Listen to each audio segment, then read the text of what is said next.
Good morning, welcome, and thank you for joining us. My name is Shuvalay Majumdar, and I'm the Program Director for the Center for Advancing Canada's Interests Abroad at the Macdonald-Laurier Institute.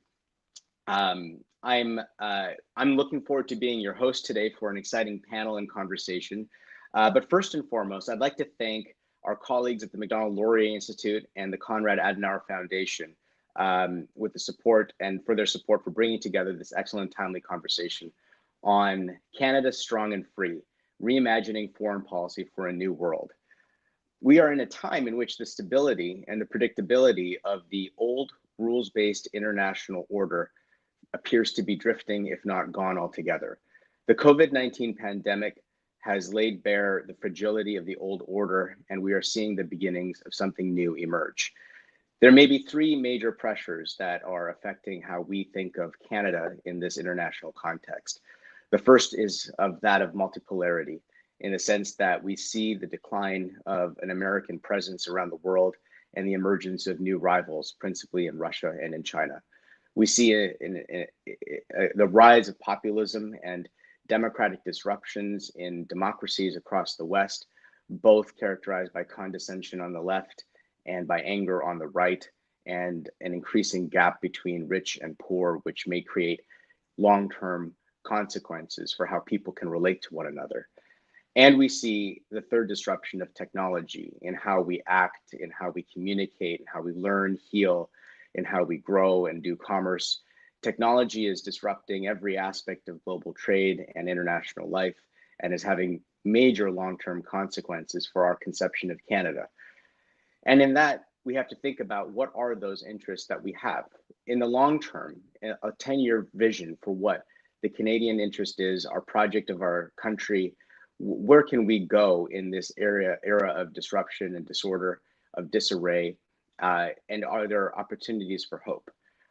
To that end, we have assembled an extraordinary panel drawing from experience at the highest levels of government and in national security through the former National Security Advisor, Dick Fadden, and also a member of our Macdonald-Laurier Institute Council of Advisors. We also have joining us today an individual who draws from an international career blending academic and policy work on issues concerning conflict, national security, and security sector governance spanning several countries from the UK to Sierra Leone to Ukraine and Sudan, perhaps one of Canada's most important thinkers, and Fitzgerald, director of the Balsillie School of International Affairs. And of course, we have the Macdonald-Laurier Institute's own Jonathan Berkshire Miller, having worked across government and foreign affairs and national security, and now one of Canada's leading experts on Japan and Indo-Pacific issues. Also housed at the Japan Institute for International Affairs, Jonathan Berkshire Miller is the deputy director for our foreign policy work at the Institute. I'm going to call upon our exciting panel to open up our conversation with some introductory remarks. But first and foremost, I'd love to kick this off with some personal questions so that our audience can get a sense as to who the individuals are before we get a chance to learn what they're proposing Canada could be. Our first speaker will be Dick Fadden. And so Dick, indulge me this question. Over the course of our lockdowns and pandemic crisis, what has been your COVID binge watching series? What's been your go-to? You know, it's an interesting question. I don't think I have a single one. All I know is I've watched far too much TV. I've read far too much to the point where I'm beginning to explode. So I've watched mostly fiction, read mostly fiction, because I think the world is depressing enough. So when I'm doing these sorts of things, I get my dose of reality.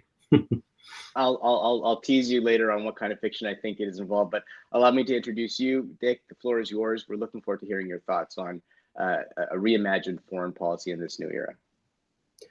Thanks very much, Shiv. It's a real pleasure to be here. Good morning, everyone. So we're being asked to imagine a foreign policy for Canada that would be effective and put us in a leadership position among democracies in what is a change, and I'd like to emphasize a changing world. One of the things we tend to forget is that the world is changing and continues to change. I think there are any number of initiatives that could be taken, ranging from clearly identifying our interests to reforming the Foreign Service. But I suggest that there is one overarching condition precedent to success, and that's developing a realistic view of ourselves, Canada, and of the world generally. I don't think that's one of the things that Canada does particularly well. And I think it's going to be an inhibitor to our developing an effective foreign policy in this new world.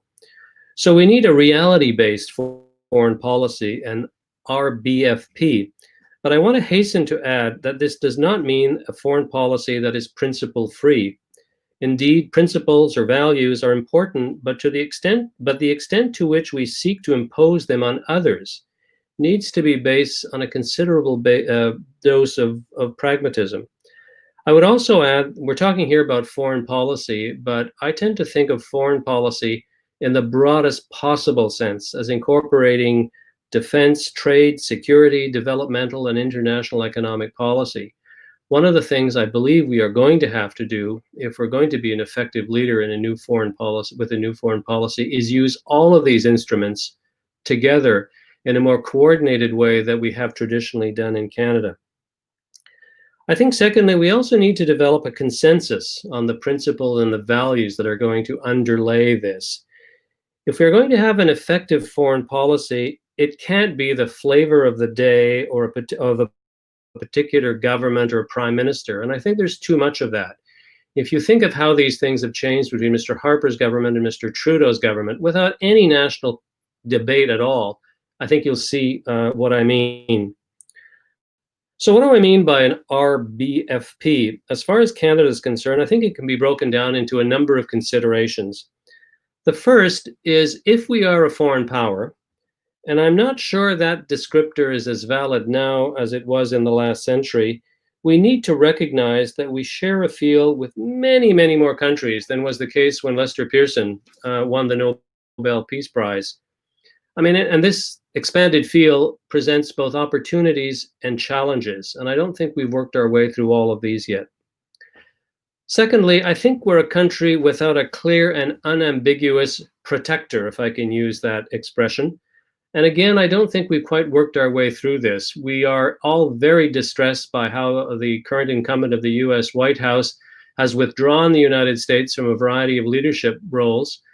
But I think that's not going to change materially if Mr. Biden is elected. You know, the days when we're going to have clear US leadership on most issues across the board, I think are past, and I think we need to recognize this.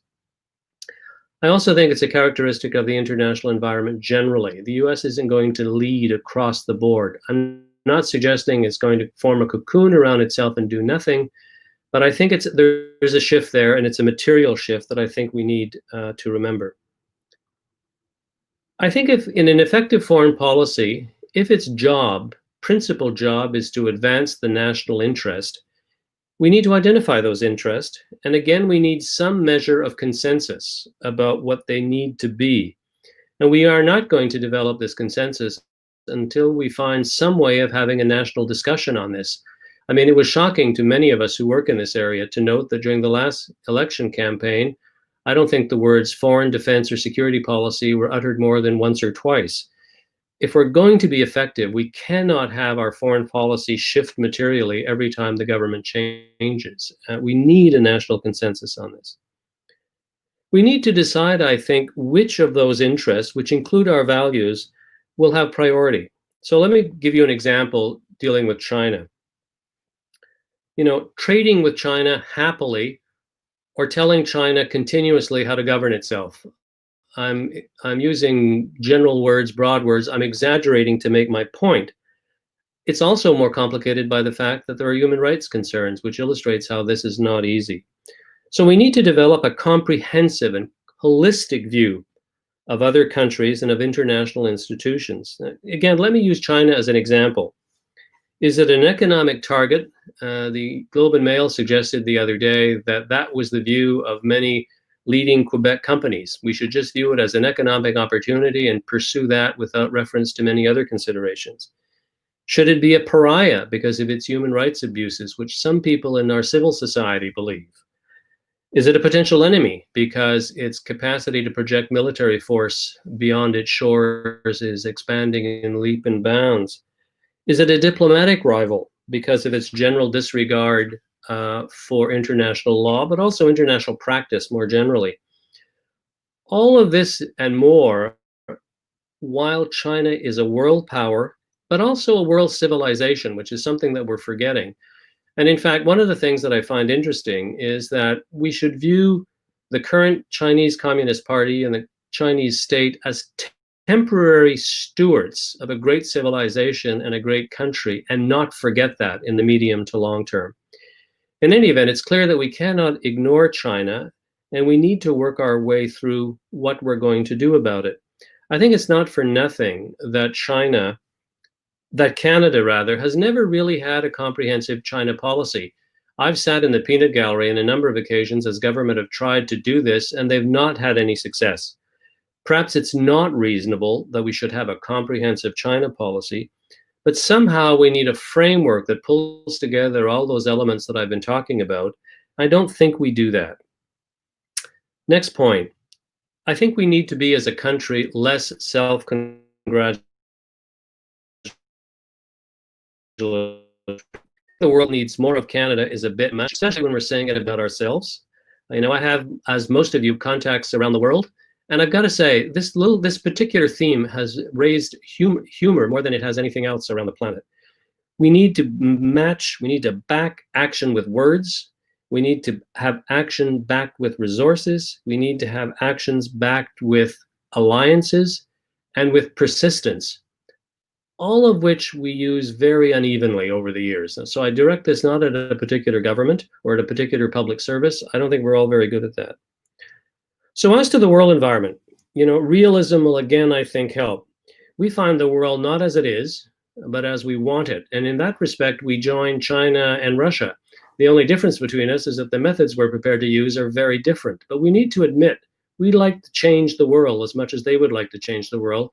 We just certainly don't have a consensus on how to do it. I think we have to accept in a new foreign policy that a rules-based international order is a top priority. But what I think we have to stop doing is to assume that the one that we have now is the one that we need to maintain and protect at almost any cost. And I think the United States in particular is trying to do this with a bit too much enthusiasm. It was based in World War II, the period after World War II, but the world today is very, very different. This view, which is held by a goodly number of states, which is one we and our allies should accept without throwing out the baby with the bathwater. You know, for example, the United Nations Security Council is now gridlocked.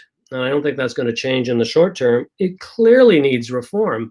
On the other hand, we don't need a system where microstates are going to rule the planet. Again, I'm exaggerating to make my point. The UN Security Council may not be working, but many of the specialized agencies of the United Nations are. Perhaps we should spend more time and effort on that. The IMF and the World Bank, put together at a time when the United States was absolutely the dominant economic power on the planet, that's not the case. It has to change so that it doesn't act primarily as an agent for United States interest. My message on the reality-based foreign policy is that we and the world need a rules-based international system, but we should recognize that the current model needs change. We, Canada, can and should work with allies to develop alternative ways of running the world. So a couple of last thoughts. It's said that we're now living in a world of great power competition with developing spheres of influence. I'm not certain that these monikers from the past actually capture the reality of today. At least I think we can argue that they're not cast in stone.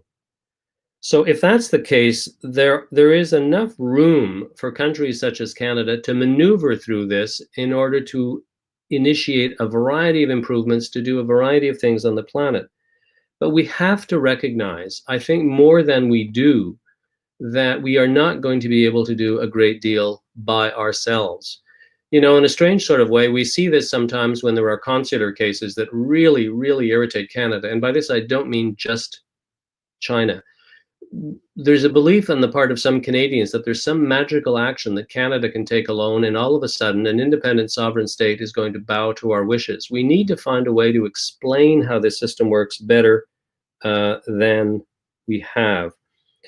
We need to decide to what extent we're going to try and change the countries that don't fit our description of how a nation state should be run. I would argue that no matter how strongly we disagree with the way China is governed, we're going to have to accept that we're not going to change China on our own. And in fact, I'm not sure the world is going to change China in the short term. We need to find a way to develop a modus vivendi, the modern equivalent of how we dealt with the Soviet Union. Circumstance is very, very different, but at least we developed a consensus on how to do that. So don't get me wrong, I'm not advocating that we should ignore the quote the hellholes of the world, but I do think we need to decide what we're going to do and where we're going to try and do it, and not try and lecture the planet constantly. So let me conclude. I think my colleagues and a vast array of other people can come up with a variety of specific suggestions on reform to improve our capacity to develop a new foreign policy and to work effectively in the world. I believe I'd agree with most of them. My argument this morning, though, is that none of these are going to be effective if we don't have a realistic view of ourselves, where we sit in the world, and of the world itself. And I think because of our situation in North America, the fact that we don't feel particularly threatened, and the fact that we are blessed amongst the countries of the world, we don't really always have that realistic view. And to the extent that I can, I think we need to develop a national consensus on where we fit in all of this. So Shiva, I think I'll stop there and look forward to listening to my colleagues. Thank you, Dick. That was a masterful survey of the pressing challenges of our times and some powerful questions that you've posed for this conversation. And so thank you so very much for it. I'd like to turn now to my colleague, Jonathan Berkshire-Miller. But just like I did with Dick Fadden, I'm going to ask Jonathan a quick question about himself. Jonathan, where are you from exactly? That's a great question. I'm from Halifax, Nova Scotia originally, but I'm also an American citizen as well. So I'm from the Maritimes. Unfortunately, I can't get back into that Atlantic bubble right now, as much as I'd like to. Jonathan, the floor is yours. Thanks for this. Thank you. Yeah, I was hoping I would get the TV show question, but I was unfortunately I've been moonlighting as a school teacher, like a lot of other parents, for the past 6 months. So my TV shows have consisted of Wild Kratts and The Magic School Bus. So it hasn't been as enlightening as others, I imagine. Again, thank you very much. First, I'd like to quickly reiterate the thanks to the Konrad Adenauer Foundation. Without them, this wouldn't be possible. And of course, to my colleagues at MLI for assembling such a great panel. In particular, I think I'd like to just quickly thank Balkan Devlin, who's our senior fellow and who's sort of the mastermind behind this entire project. So again, Balkan, thank you for your work in assembling this panel. So I'd like, again, with similar to other speeches I've heard from Dick, there's very little I would disagree with what he referenced at the onset. I'd just like to make a few opening points on how democracies, and with Canada front of mind in my experience and in my comments, need to rethink or actually reframe their engagement on foreign and security policy. So looking at this through the lens of COVID-19 pandemic, I think that a lot of us would agree that the pandemic has provided a moment of clarity for many countries, including Canada, on the importance of greater cooperation with like-minded countries, whether this is to reinforce secure supply chains or reimagining the role of international institutions and our role in that. Indeed, the lockdowns around the world have revealed important weaknesses, not only for critical supply chains, but also the manner which the international system works more writ large. Unfortunately, rather than distracting states from conflict or coercive behavior, it seems that COVID-19 and the pandemic has actually accelerated the geostrategic risks around the world. And some of them, I think, Shuv, you highlighted at the beginning, but we have seen bolder state interventions and activities from the Caucasus to the Galwan Valley between India and China, the Taiwan Strait, Belarus, or the persistent and longstanding maritime challenges that we see in East Asia and the East and South China Seas. So within this broader chapeau, this broader geostrategic context, I think cooperation between like-minded states becomes more and more imperative. So with that said, I'd like to articulate 3 brief points at the onset that can be framed in the Canadian context. And to do this very simply, the first point will be how we engage. The second point is where and what we engage. And the third point is who engages. So I think fundamental, before we start thinking about how a foreign policy strategy might be articulated for Canada, we need to think about how that engagement might look. And for those of you who have kind of followed some of my work as it relates to the Indo-Pacific, I often talk about the vehicles of engagement. So traditionally, Canada has looked at there are 3 sort of different baskets of ways to engage internationally. That first way is multilateral, and I think that Canada has been very successful in that, and it very much has a deep attachment to this multilateral approach in foreign policy. The second is bilateral, so state to state. And the third, which I think is emerging and is becoming more and more important in this uncertain international climate, is minilateral, so working more with like-minded states on particular issues. I think that why I think it's important to think at the onset about how we engage is that we are seeing, especially on the multilateral stage, certain institutions that just are not able to meet the task of the day.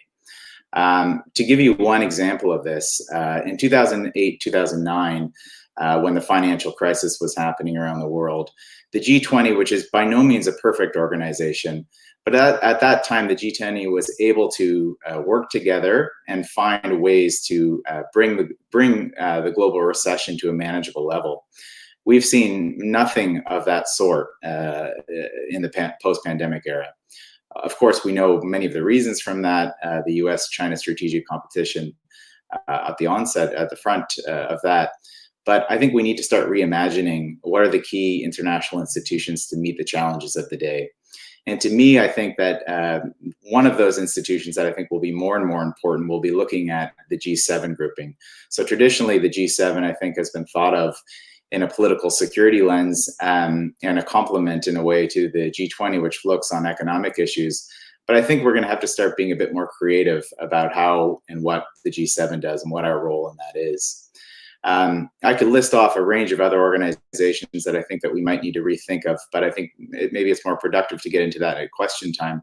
But just to give you a short list of some that I think that we need to evolve our thinking on is our role within NATO. I also think that we need to think about our role and our traditional strength within the Five Eyes. Is there a need to start thinking about thematically and also potentially even membership-wise how that organization exists and how that's able to meet current day security challenges? And then I think thirdly, going back to my point on minilaterals, and I think this will kind of segue to my second point on where and what we engage in, is I think we need to think about the minilateral relationships and what makes sense to further Canadian interests the most. And I think a lot of those minilateral relationships that are going to be crucial for Canada in the coming years will be in the Indo-Pacific theater. So this goes to the second point on where and in what we engage on. I think that we can't be everywhere. Resources are limited. This is often something that gets referenced on Canadian when we talk about where we can be in the world, is that we can't have a prioritization on every continent, on every thematic area. But we do need to understand where the most critical challenges to the rules-based order will be, where our top partners are, and how we can engage in that sphere. So I think in that sense, the Indo-Pacific and some of our key partners, whether it's Japan, whether it's South Korea, Australia, the Association of Southeast Asian Nations, we need to start looking at creative ways to work together with those countries and memberships. And then I'll end here with the third point. I think that to me, this is the one that's closest to my heart, because I think this is, as a think tank, this is something that I would hope many people who are attending this webinar think about, is who engages on foreign policy. So who are the foreign policy stakeholders? So there's the how we engage as a government, there's the where and on what we engage in, but who are those who are the main stakeholders in foreign policy? And I think this is a question that really needs to be transformed. In many ways, it already has been transformed. But rather than foreign policy being conducted out of one building in Ottawa, I think that we're seeing around the world, especially with a lot of our partners, that this dynamic has been changing. Whether it's think tanks, whether it's academics, whether it's media, whether it's nonprofits that aren't necessarily focused on those issues, we're seeing new foreign policy stakeholders that are having an important voice and should have an important voice on this. I think that there's a role, an important interchange that needs to happen with government, and not just to support or prop up different foreign policy stakeholders and different foreign policy views. But I think this is an area that very much needs to be addressed and can be potentially a strong strength to Canada.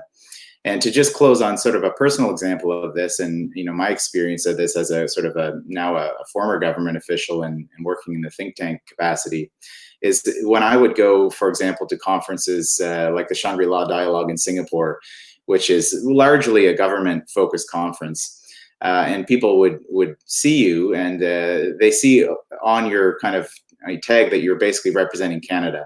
It matters little to them. Of course, they know you're not the Minister of Defense, or you may not be working with a foreign ministry, but in your small sense, you're holding up the Canadian flag and you're promoting Canadian interests and values. So I think that recognizing that other foreign policy actors can have a difference and can make a difference, I think is an important thing for us to look at.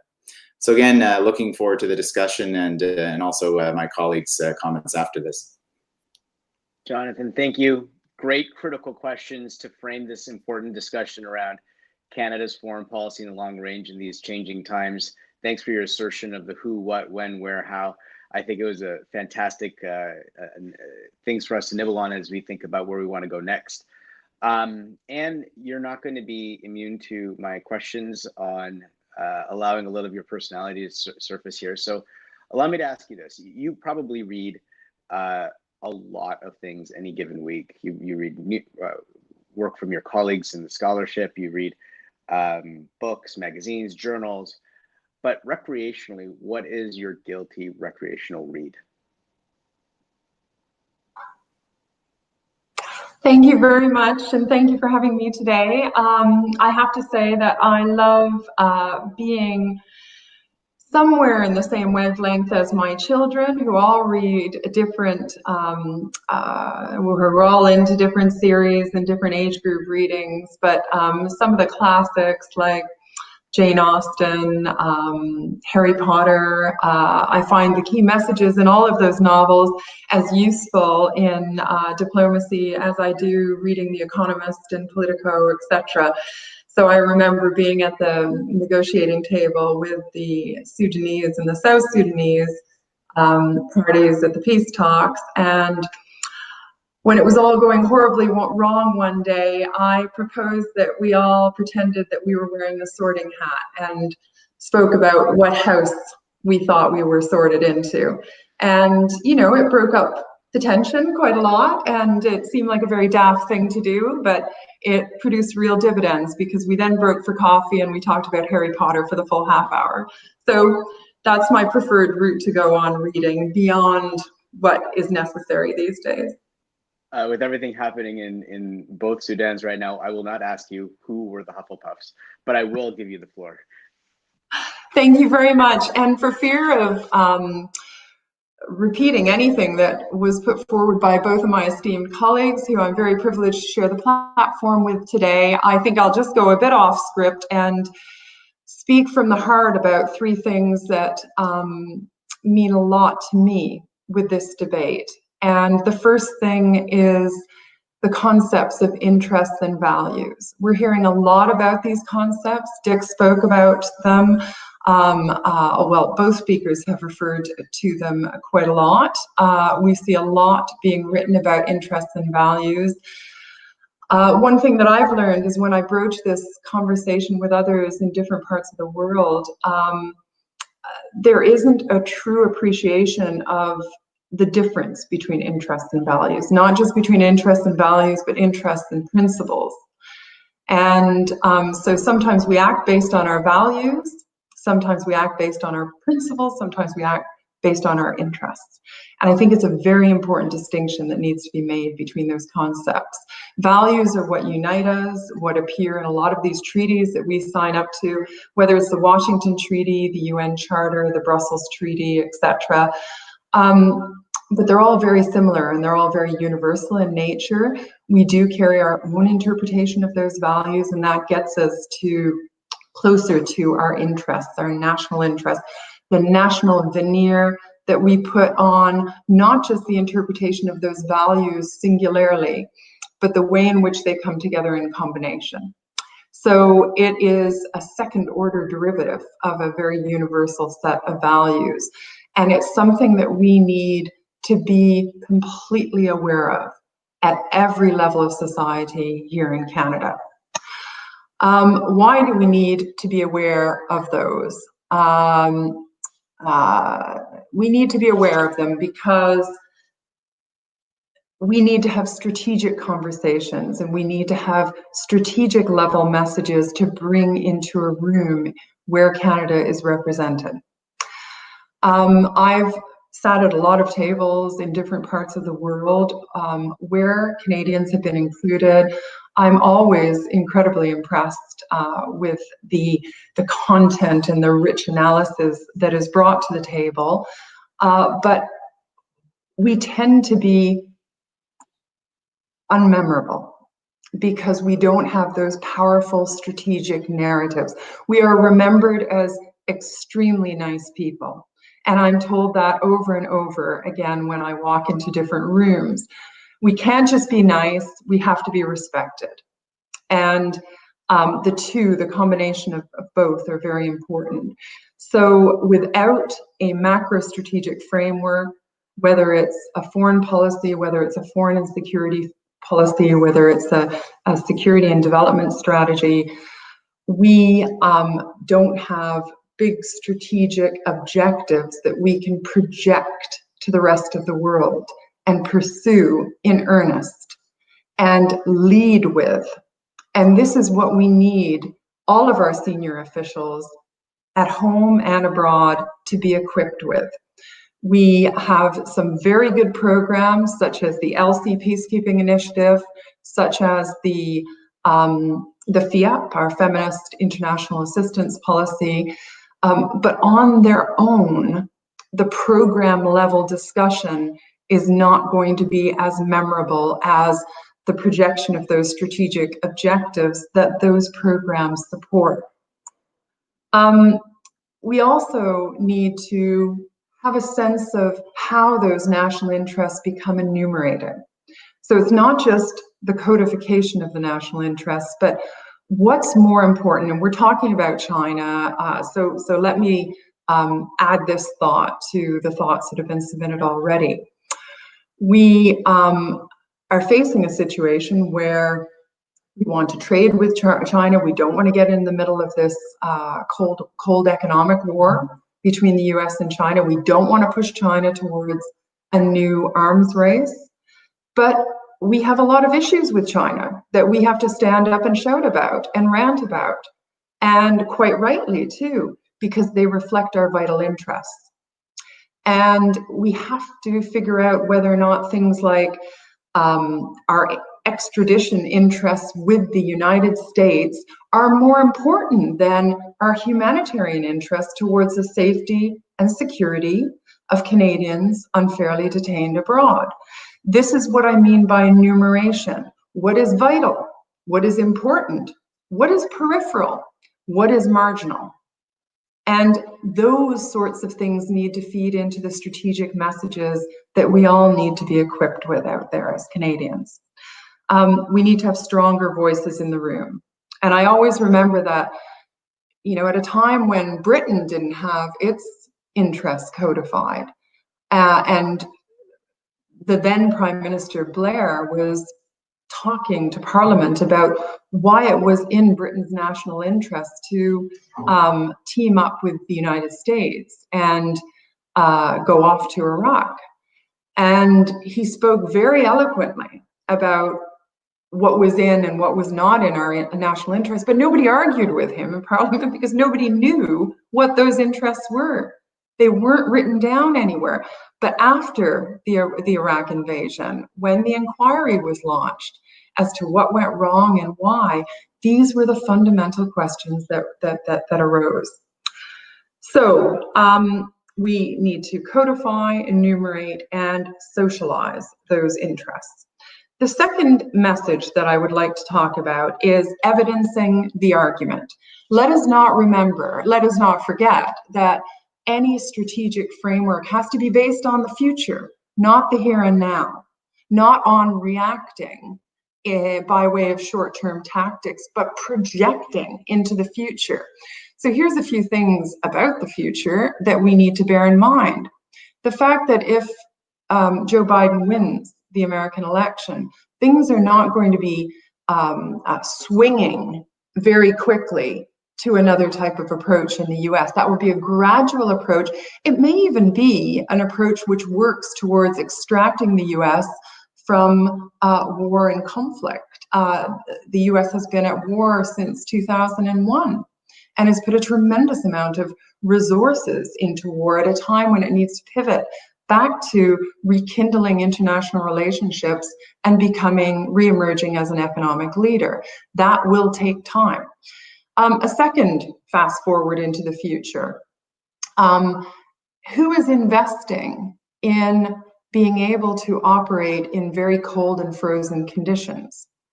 We should keep our eye on that, because there are actors, some difficult partners for us, that are doing that. Look at the investment in intelligence networks at the moment, particularly in China and Russia.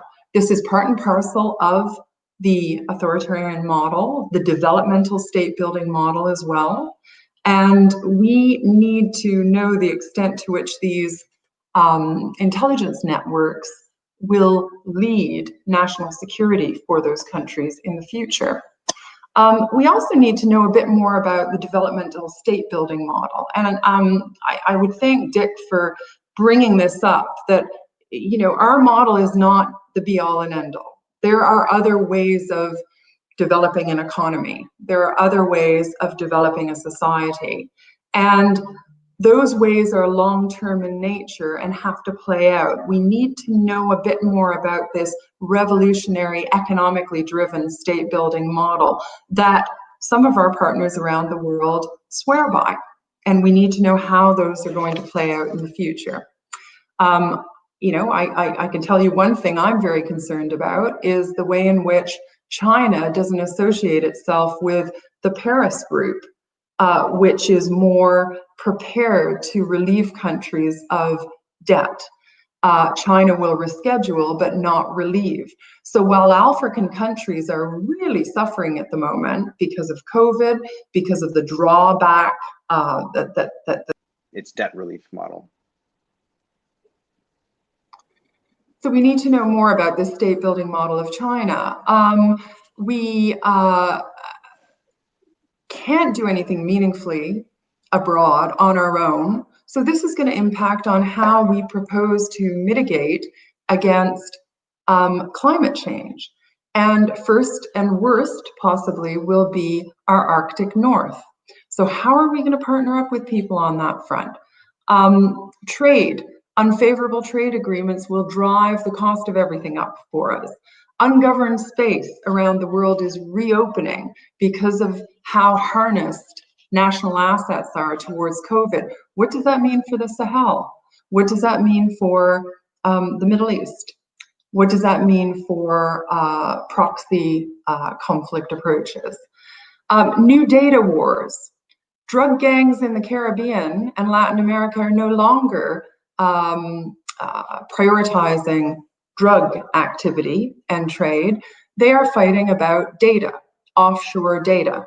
And the fact that I am still getting calls today, similar to those I was getting a year ago from the Legal Department of Services Canada, I'm sure you've all heard of them, trying to convince me how far in debt I am and how much I need to switch my money between accounts that are named is frightening. Nothing's been done about that. Middle East is coming together with less US influence going forward. The UK is forecasting a no Brexit deal at a time when the UK is facing a lot of adversity and is trying to pivot as strongly as possible, but at a time when we should be partnering up in strength with the UK. Education is a tool of soft power. We can only perform as strongly as our educated society is. So we want to continue strength in education and attract the brightest and the best moving forward. Migration, we have an aging society. The youthful societies are primarily in Africa and in Asia. So we need to be partnered up with all those different partners around the world to know how our society can prosper as a result of all those different trends. The third thing I'd like to talk about is making it happen. That seems to be where we're all a bit, and when I say all, not just Canada, but other countries, where we're a bit caught in the quagmire. This is not difficult, but single reviews looking at a reassessment of China, Canada-Chinese relations, or a reassessment of US-Canada relations, etc., aren't going to cut the mustard. We need to, what we do in China will be very much tempered by what we want to do with Indonesia, Vietnam, other Asian partners. So these are all cogs in a bigger system. There's no right or wrong way of calling this a certain product. We've never been a big fan of long-winded policy documents or strategy documents. We can call it a concept paper. We can call it a vision document. We can call it a policy statement. We can call it a strategic framework. It doesn't matter. What matters is that we need some sort of macro strategic policy statement or direction laid down, which is something other than Minister Chrystia Freeland's speech to Parliament in 2017, which is certainly what I, as an academic in foreign policy, continue to cite. We need to engage our civil society. We need citizens in all provinces of Canada equipped with the knowledge of why they need to care about a foreign policy. There's a real disconnect, in my view, between domestic concerns and domestic debates and foreign policy issues. We need to bridge the divide. We need to explain to citizens why some of these trends that I've just shared impact on crime on the streets in the cities they live in, impact on how competitive their farming products that they grow are going to be. And there are strong linkages. The research is there. We need to socialize that across Canadian society.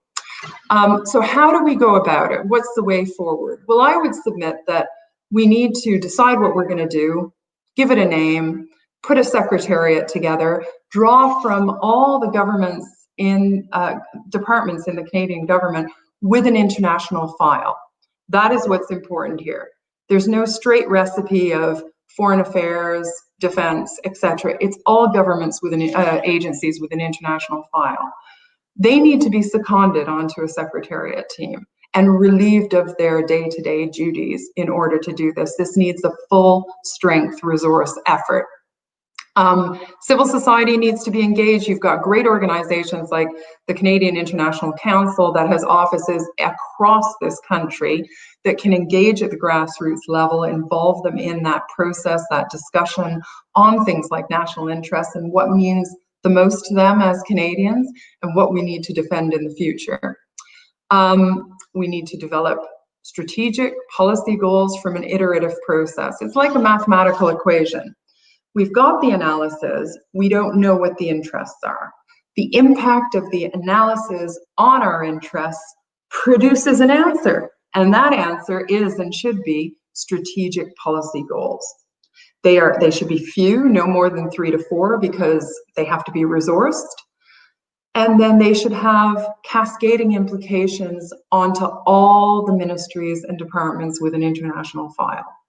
So structurally and methodologically, it's quite simple and straightforward. We just need to give it a name and resource it properly. And I'll finish perhaps by saying that I think all the points made by the last two speakers about Canada deciding what it is and what it sees itself in its position relative to the rest of the world is important. But we need to think in terms of outcomes. What outcomes does Canada want to see out there? And what outcomes are we going to support moving forward? Thank you very much. Anne Fitzgerald, thank you. Reimagining foreign policy requires some strategic outcomes. That's an incredibly important and incisive observation. I think we're going to enter the moderated discussion period now, where I will ask questions to each of you. I had some prepared. I also took some notes during your presentations and would like to see how each of you might respond from each other's comments. Now, for viewers, please, in the chat, feel free to pose questions. I will be drawing from them a little bit later on, so you'll have a chance to participate in this discussion on reimagining Canada's foreign policy and to ask our esteemed experts their views on your priorities. So let me start with this, and let me start with a contemporary issue that all three of you have touched upon that has become acutely into focus as a result of one ambassador's actions yesterday. The Chinese ambassador to Canada had, in a press conference, instigated conflict by suggesting that the 300,000 Canadians in Hong Kong should somehow be concerned for their health and safety as a result of Canada's policy on refugees and immigration from Hong Kong to Canada. I'd like to ask each of you quickly for what your reactions are, and if you were in the room with the Prime Minister today, what would be the most important thing you'd want Prime Minister Trudeau to understand? Let me start by posing that question first to Dick Fadden. Thanks, Shove. That's a very good question. And I suspect there are people in the building formerly known as the Langevin Block who are thinking about it as we speak. I think, first of all, I would say to the Prime Minister that he has to reject this style of diplomacy. He has to make it clear that we are not going to accept that kind of approach. We do not feel that they're entitled to threaten us. And I think we have to also, to go back to my theme on realism, you know, there are a lot of Canadians in Hong Kong. I don't think that all of a sudden the Chinese state is going to start arresting Canadians any more than they're going to start arresting the Brits, the Australians, the Germans, the French, and the Americans who are in Hong Kong. But I think we have to find some way of conveying to the Chinese state, and I would also urge the Prime Minister to tell our ambassador, haul himself into the foreign ministry, and try and convey to them that this is not effective from their perspective. We don't like it because it affects our own interests, but it is not an effective way of dealing with Western democracies. I guess the other point I would make, none of us have made it so far, which is that Canada, from China's perspective, is not a particularly important country. We are an irritation right now, and a not insignificant one. In some ways, China thinks of us in a very similar way as the United States does, by which I don't mean to compare the US and China in that way. But if we're not a problem for the United States in a particular way, they tend to forget about us. And that's one of the challenges we have with the United States. We have a similar challenge with China. We just don't have as many levers, and certainly not as much of an open mind across the board in the Foreign Ministry or in the Central Committee in China. I'll stop there. Thank you. Anne, what are your views? You're in the room with the Prime Minister, the Foreign Minister. What's your advice to them?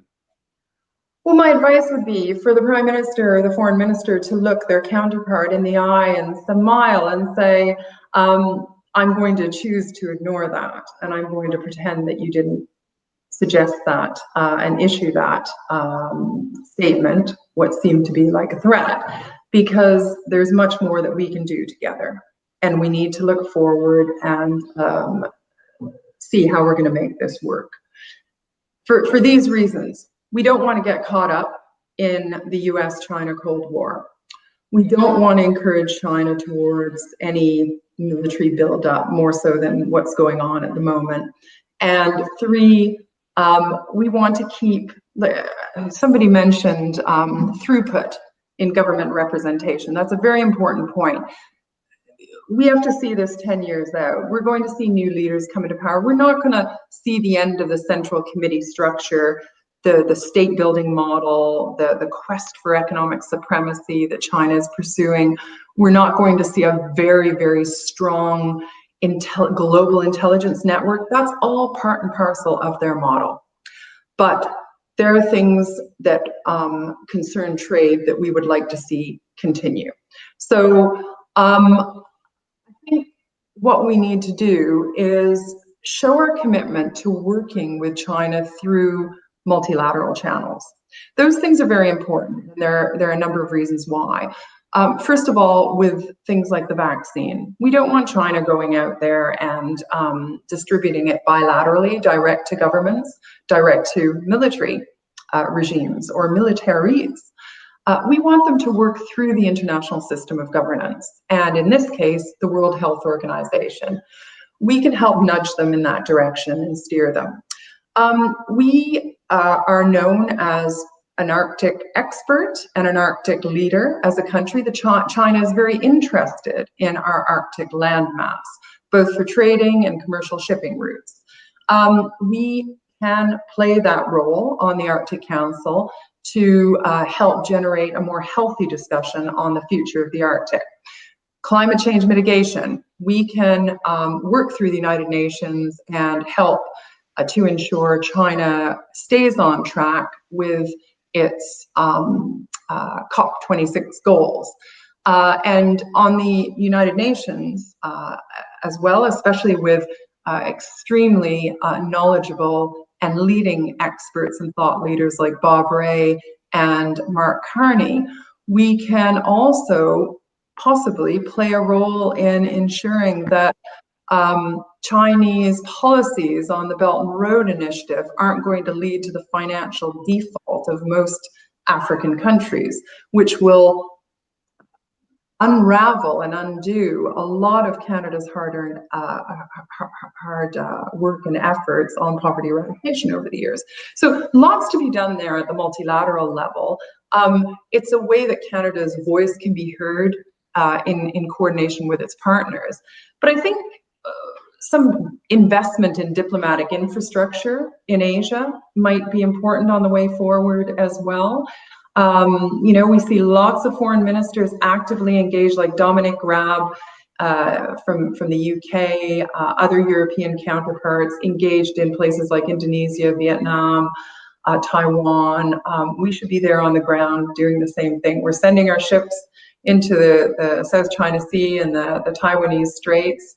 Let's put some other instruments of power on the ground and project through those too. So taking the longer range, I like it. That's really interesting. Thanks for your view.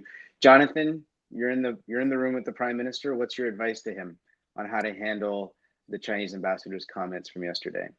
Well, I mean, first off, I think the comments are both outrageous and irresponsible. And I would agree with Dick, you know, that they should be rejected flatly as an ineffective attempt at coercive diplomacy. And I think the government has been addressing this point much more clearly in recent days, so I would commend them for that. But the two main points that I think I would address. The first point, and I think we're guilty of this sometimes, is to look at this in isolation.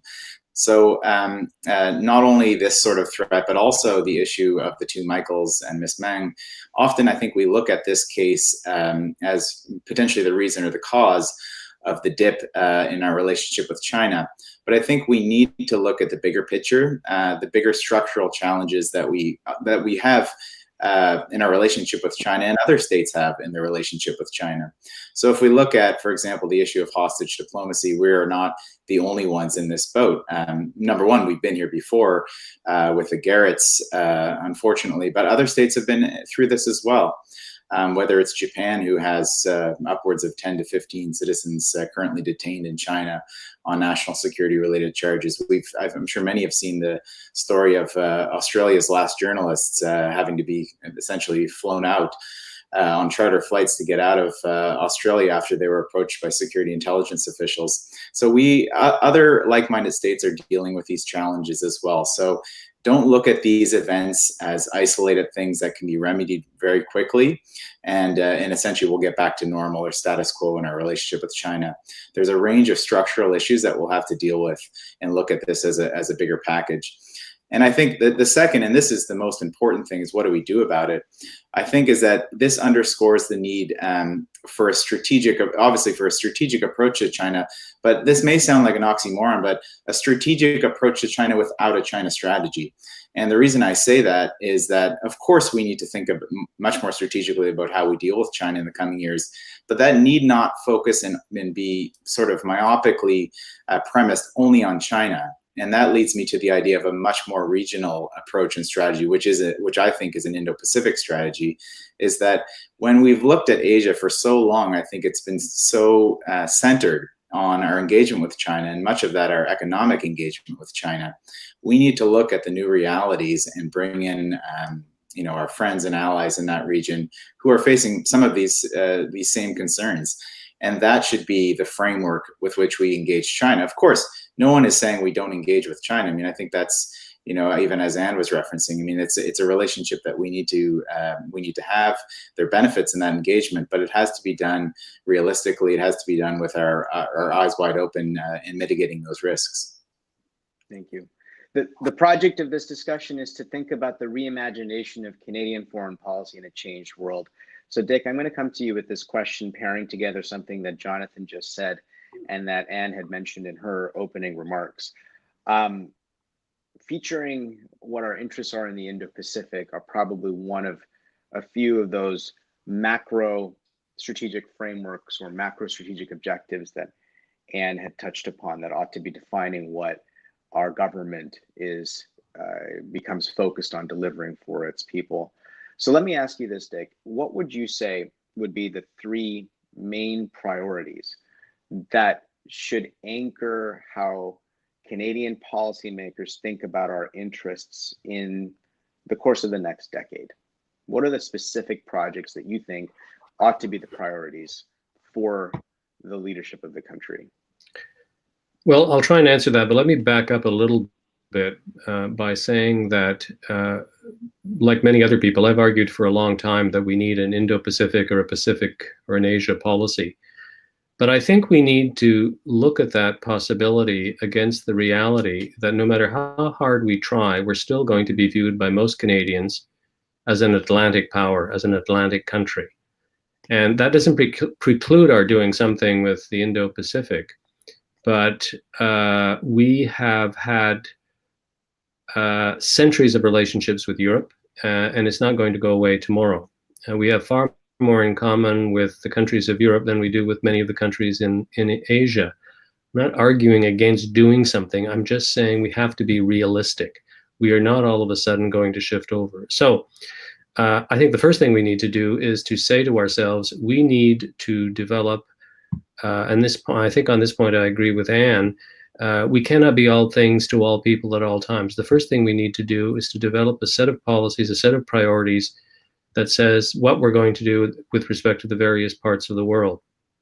I understand the need for a global multilateral strategy, but in the final analysis, this planet is still based on the nation state, and we need to find ways initially to deal with nation states, build up in multilateral or other kinds of organization.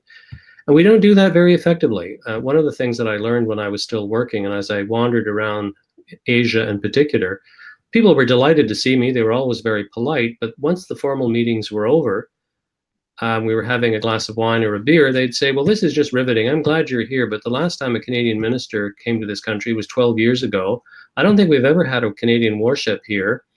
And it's odd that the only time you ever come and visit or pay attention is when you want something specific from us. We have got to stop doing that. And the only way we're going to start doing that is by looking at countries in the Indo-Pacific, but also more generally, holistically.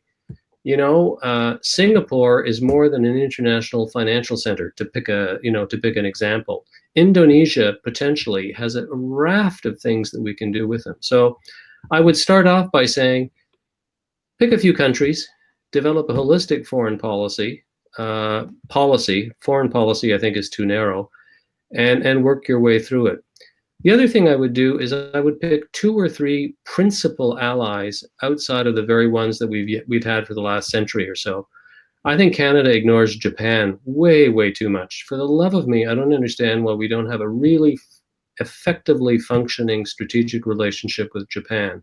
I think Japan wants one with us, and I don't understand why we don't have one. I think secondly or thirdly, we need to come to grips with the difficulties that that part of the world is having with international law and international practice. Anne mentioned the Taiwan Straits. The Taiwan issue is just one area where there's a real problem.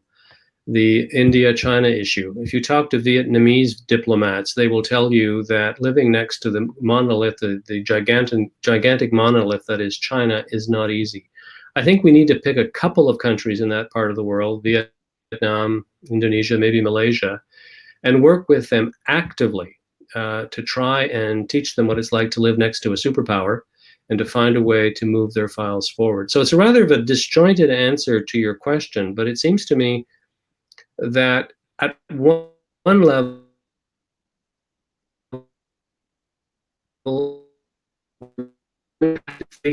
of mine in dealing with that part of the world, because I entirely agree with you that China. And whether or not we have a strategic framework, which I think the three of us advocate and believe we have, it doesn't preclude us from doing a variety of discrete things with individual countries over the course of the next medium to long term. I think I'll stop there. That's great. Thanks, Dick.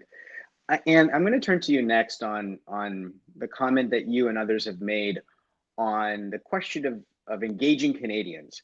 I think that, in our community of elites, whether we're in the policymaking community, the academy, the bureaucracy, or even participants in the media, there is one concept of Canada and its place in the world.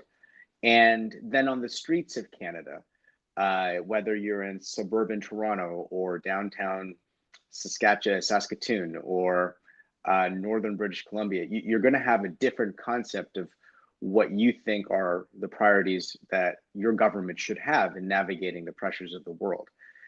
In the age of pandemic and economic disarray, and I'd be curious to ask you this question: strip away the priorities of the big companies and the academic elites, and think about the recently jobless or the most marginalized Canadians that are going to have to deal with huge consequences of these decisions over the next year.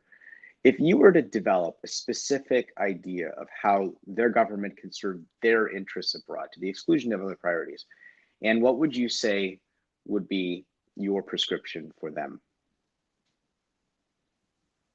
I think this is where the gap is that I referred to earlier on. And this is where we need hardcore evidence and statistics and convincing and compelling arguments to bridge that gap. We are not going to avoid job losses in this post-pandemic climate. And we need to be realistic about where those are going to be most felt and how we're going to try our best to mitigate against this impact. But I think what we could explain to those who perhaps don't have foreign policy high on their orbit at the moment, quite understandably, is that one, none of those things that we're campaigning hard for domestically, like climate change and equality and social justice, etc., is going to be enabled without our like-minded partners being in the same pack. That we are not going to continue having affordable, staple goods and staple items unless we have favorable trade relations with others and stay committed to those trade organizations with others.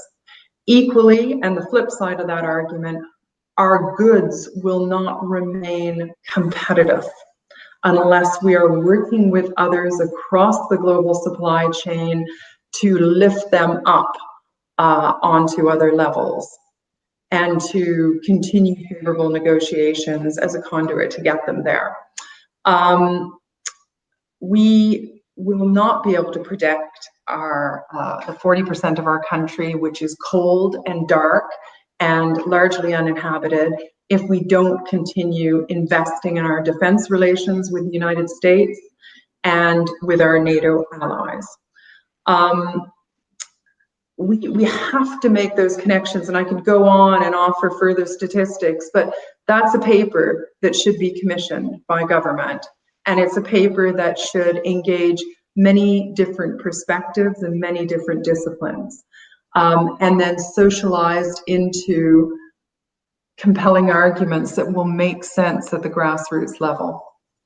Pocketbook issues, I appreciate that a great deal. I think that speaks to a very pragmatic reality that most Canadians will have to encounter in the year ahead. Jonathan, how about you? When you're thinking about the most marginalized Canadians, whether it's the recently jobless, our Indigenous peoples, newcomers to the country who are providing critical services through COVID, first responders, whoever these folks might be, but the ones that are bearing the biggest brunt of the costs of the pandemic and its subsequent economic recovery, what would you say should be a foreign policy program that you would want to go to them with at their doorstep and say, here's the 3 things, the 5 things that I think the government of Canada could do for you?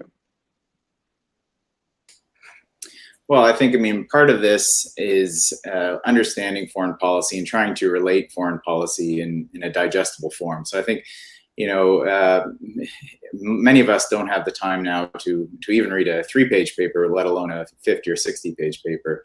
But I think that we need to digest the importance of some of these themes to really make it clear of why this matters. So a couple issues. If you think about even how Canada can work internationally with other partners, specifically on the pandemic. So there's the economic side of that, working in a range of different bodies, both multilateral but also minilateral, on the economic fallout from that. And that's not going to be something that is just a 6-month or 1-year question. This is going to be something that we're going to be dealing with for at least 3 to 5 years, if not more. So I think showing that direct benefit of that engagement, I think, would be important. The second one would be from a health security perspective. So whether it's Gavi or other sort of alliances and groupings that are working on producing an effective and implementing an effective global vaccine, showing how these sort of often kind of forgotten foreign policy actions are very important. So I think what we would need to get away from is some of the more sort of technocratic or academic talk on foreign policy, and really talk about how these tangible things can benefit everyday Canadians. Thank you very much. Well, folks, we've had an incredible conversation. You've indulged me a great deal by allowing the opportunity to moderate a few questions and pick up from your various interventions. I think we have the opportunity now to turn to our watching public. We have about 20 minutes left in this panel, so I'll be raising a few questions that I see coming in from our live feed that have been submitted to the Macdonald-Laurier Institute. And I would like to ask each of you to respond in about 2 minutes or less to each question, so we have the opportunity to try and get through as many of these as possible. So let me start with the first question. And that's a question from James. And James asks, can Canada's attempts to address fragility, environmental degradation, and alleviating poverty be reached without thoroughly addressing corruption and illicit financial flows? Essentially, the question about social and development outcomes and its relationship with corruption, and what Canada might be able to do in that international question. Let me pose this first one to Jonathan. Well, thanks. I think it's a good question. And I think this sort of reiterates the interconnectedness of the international system and some of the partnerships to deal with some of these transnational threats and transnational issues. Corruption obviously being one of them, but some of the transnational crime that we need to work on with other partners to address. So one of the many ills of corruption is the illicit financing that comes from that. So we have a range of institutions, international bodies that we work with on this, but I think we really need to double down on some of those bodies. I think we need to reinvest, but also think about some of the gaps that they may have. I think of, for example, to bring this more from a tangible example, an organization such as Interpol, which I think is very crucial, but sometimes we don't even have key actors that could be very helpful on these issues involved in that body. One example would be Taiwan, which hasn't been allowed to becoming a member of Interpol. So I think in order for some of these organizations to effectively deal with many of these questions, they need to be shaped right. So I think that would be one piece of advice I would give. Thank you for that. Dick, what's your view? How do you deal with, what's a relationship between corruption and international development challenges? And how could Canada contribute to the rule of law issues that you had prioritized as one of the main features of what ought to constitute a strategic objective? Well, I'm going to give you very much of a practitioner's answer, because it's the sort of thing I've tried to deal with along with colleagues when I was still working. I think for one thing, we're going to have to accept some measure of corruption. It doesn't mean that we have to be corrupt. We, Canada, have to be corrupt. But I think that believing that we can all of a sudden eliminate corruption and still move files in a large number of countries is simply being impractical. There are some countries on this planet that are beyond belief, and I think we should do that and a great deal more. But if we want to move some files on social justice, on environmental degradation, we need the agreement of some of these governments and some of these large companies abroad. So I think however much I dislike the idea, we're going to have to accept some measure of corruption and work with colleagues across the planet and with international institutions, as Jonathan said, and try and reduce it. So I'm giving you an answer that I actually don't like, but it's an answer that I think reflects reality. Yeah, and realism has been your thesis all morning, and I appreciate it a great deal. And do you have some thoughts on this?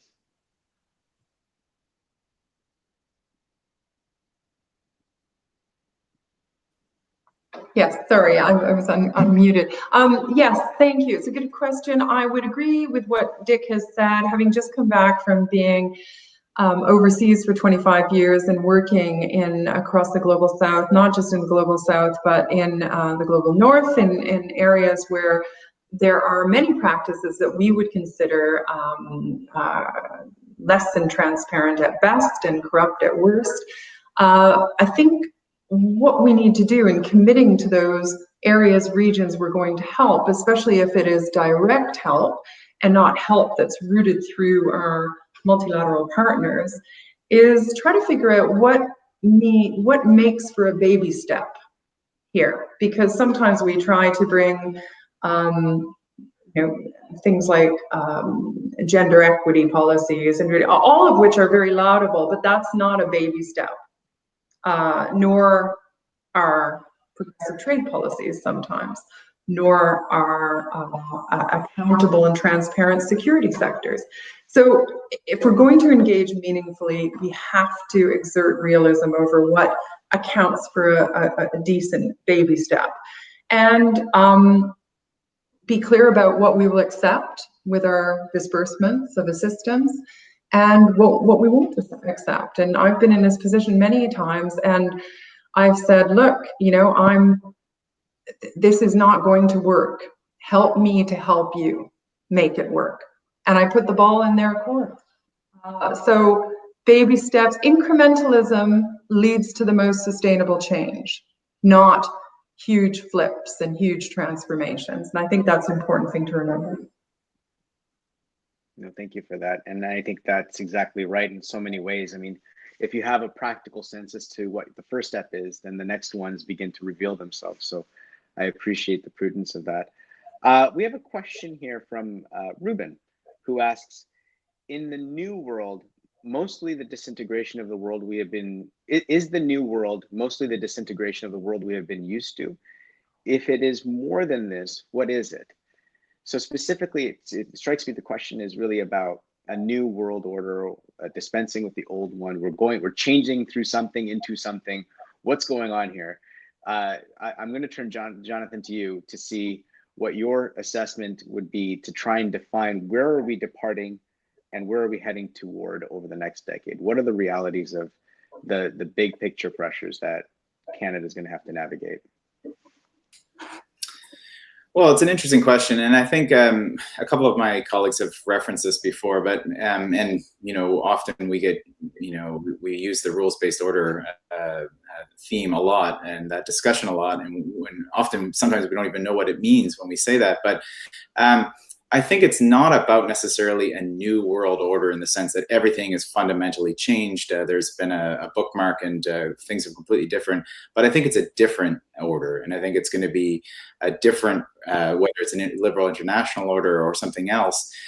So it's adjusting to those differences. So one example, if you look at US-China strategic competition, or even the growth of Chinese GDP and what's often talked about, it's been talked about for decades, is US relative decline. I often think these things are sort of overstated. There are gradual shifts happening in the international system, whether they're economic, whether they're geostrategic, and I think we absolutely need to adjust to those. I think some of the things that myself and others have referenced today is how certain international institutions have not been able to keep up to date and be able to deal with those challenges, but others have, or have the capacity to do that.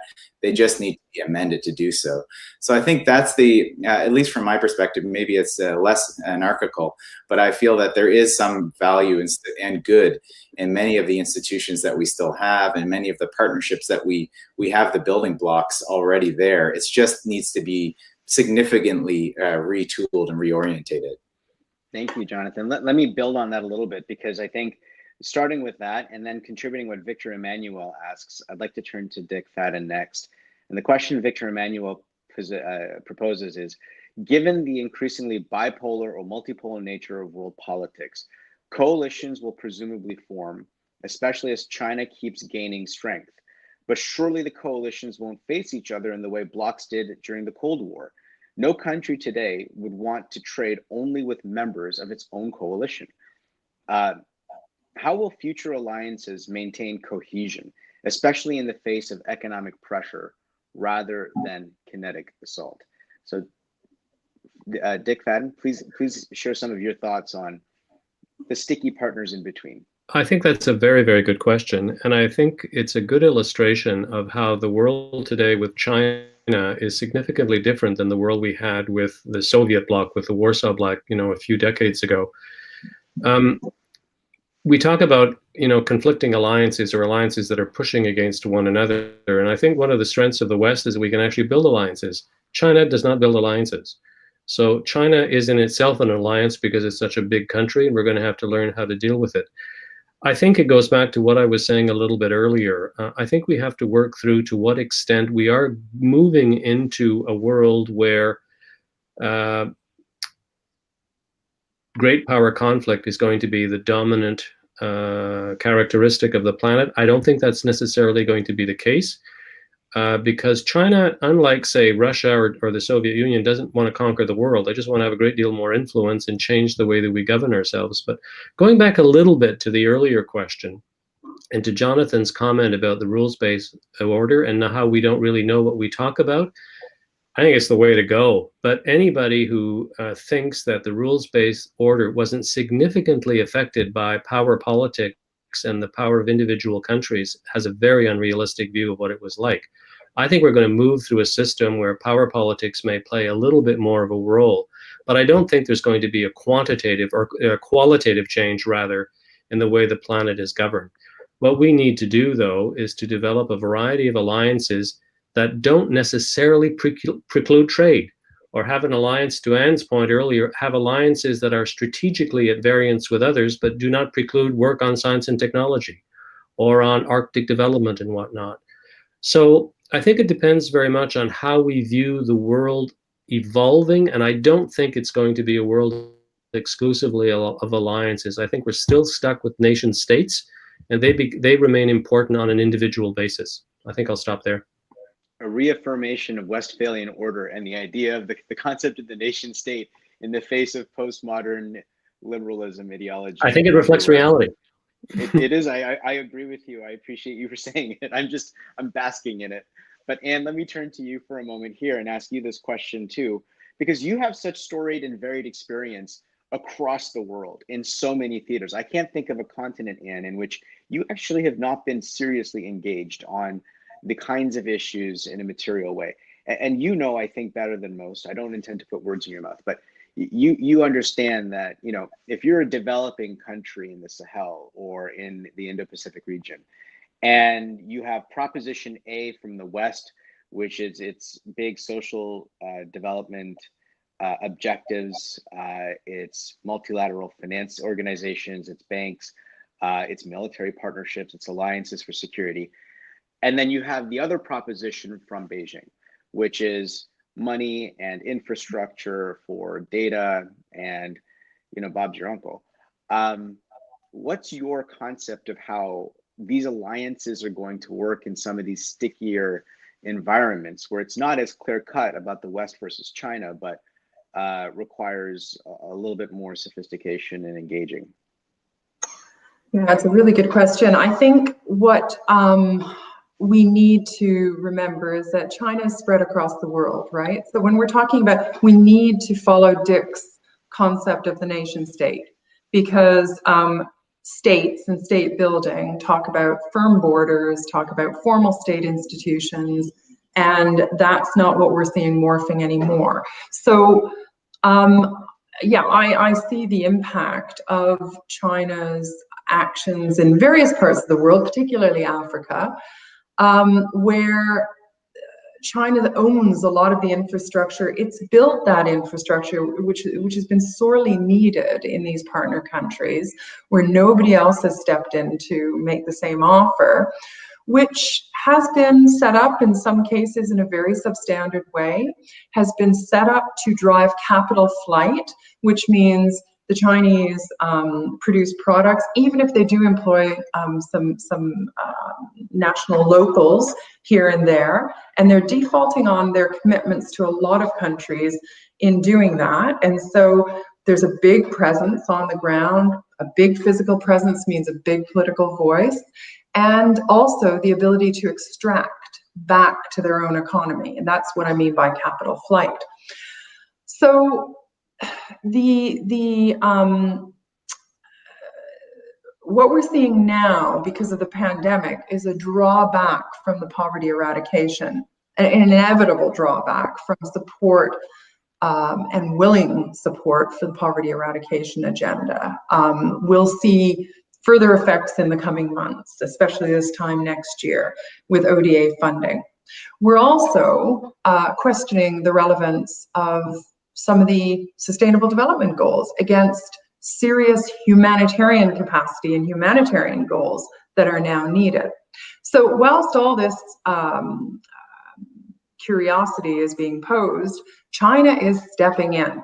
China is stepping in and saying, don't worry, we'll cater for this, and we'll give funding for that, and we'll build some more and create jobs. So partners are turning to China because that is how governments are being seen to be giving something tangible to their societies, and that wins votes and support. So, you know, China is playing a role out there. We need to get into those conversations, understand the model. It is an economic quest for supremacy, in my view. But where China is running into a bit of confusion and friction is that its economic quest for supremacy requires peace. It cannot do this with war and conflict in various parts of the world. It requires peace. And whilst they're entering more fractious relations with other people, some of which are imposed, like those statements that were quoted in the Globe and Mail yesterday, that's not going to do their agenda any good. So I think we can help steer some of those conversations. I said on the agenda the other night, one thing that Canada has always been good at is its convening power, its ability to initiate dialogue, its commitment to always striving for the highest common outcome rather than the lowest common denominator, which other countries brokering these discussions sometimes settle with. And I think that's value added we can bring. You said what's different about today? The toolbox has got to be different. You know, we've got to use a different kind of toolbox. Things like education. We're the most educated society in the world. Let's project it out there. Let's have a national strategy for education, not have it relegated to the provincial level, no matter how necessary that is for funding purposes. Let's use that as an instrument of soft power. The Brits have been using that for years for great effect and influence. We can do the same. Let's use our diplomacy for mediation, dialogue, those necessary conversations. Let's use science and innovation, protect our IP, lift our national companies as a result to national levels. I could go on, but I think the toolbox has to be different. And thematically based, objective based outcomes on the strengths that Canada has to offer the world. That's an excellent response. Thanks, Anne. We have only just a few minutes left, and my overlords will be furious with me if I go over that. So let me ask one last question, combining Bill and Graham's question. Does the present UN require reimagining? Does the UN Security Council need to be restructured? Those are two very different questions, but similarly vain, because as we all know, the UN is a large constellation of agencies and organizations, and the UN Security Council is one forum, a critical forum within that the wider UN universe. So let me ask that question first to Jonathan. You have a minute, then to Dick, and then to Anne, and then we'll wrap this up. Well, it's a good question. Very quickly, I would say yes, the UN does need to be reimagined, and I think yes, we do need Security Council reform. But to avoid that question as well, in a different way, is that I think sometimes there's too much attention necessarily placed and paid to the UN in this sense. The UN will continue to be an important organization for us. But we have to realize that the UN is a complementary one to not only our other multilateral engagements, but also what we can do bilaterally and with other states. So I think that would be my overarching point, is that yes, the UN needs reform. And if you want to get into specifics on the Security Council, I think states such as Japan and India make natural choices to populate that a new reformed Security Council. But again, the bigger point is that we need to transcend our thinking beyond just the UN and thinking that the UN can solve all of our problems. Okay. I certainly agree that the UN system needs to be reformed, and I would separate the specialized agencies from the Security Council. I agree with Jonathan that the Security Council clearly needs reform, because right now it's not functioning. It didn't function for a long time during the Cold War, and we're seeing that again. And Japan is an excellent example of a country that should be asked to join. I think some of the specialized agencies are actually working fairly well. Some are not working so well, and we need to work through these one by one. And I really like the idea that Anne introduced earlier of baby steps. I think that's also true in reforming the United Nations. If we think we're going to get the General Assembly to agree to some massive reform of the UN, we're dreaming in Technicolor. Let's pick a specialized agency or two and really work at it and try and get it to be better while working with others on the Security Council. Thanks. Anne Fitzgerald. Yeah, I think the bad news is we shouldn't expect any change to the Security Council in terms of reform during our lifetime. It's too tricky. Somebody mentioned India, but a move like that would open a can of worms with other actors, and the same could be said to the prospect of a number of candidates being considered for P5 status. I think it's like probably one of those things that will stick and will be unshiftable, but around which much can take place along the lines that Dick proposed. I think if we can start pushing for greater pandemic preparedness, multilateral pandemic preparedness, that might be an open door to knock on at the moment. And yeah, I think like any of these things, when I work with governments abroad, you can't work with the whole government at a time. And some actors in the donor community will cry foul and say, well, we can't let defense lead without, the Interior Ministry, intelligence, but that's not a baby step. And sometimes I just say, it's okay for defense to lead, or it's okay for the police to lead or intelligence to lead, because like bees to honey, others will want to come and be part of it.